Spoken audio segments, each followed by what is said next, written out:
apa keropok-keropok, krepek-krepek macam tu. Jadi bila dia makan benda-benda macam tu, dia kena makan dalam kuantiti yang banyak baru dia nak kenyang kan.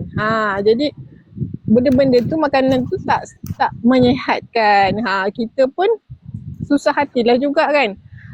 Tapi lepas tu apa ni, kita cubalah ikhtiar mencari kan, macam mana nak bantu anak ni.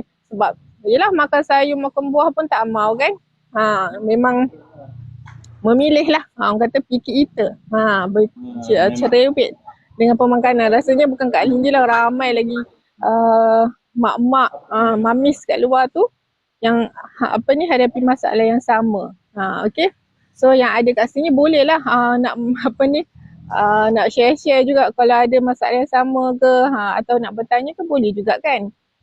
So yang Kak Lin bagi tu, yang tu lah yang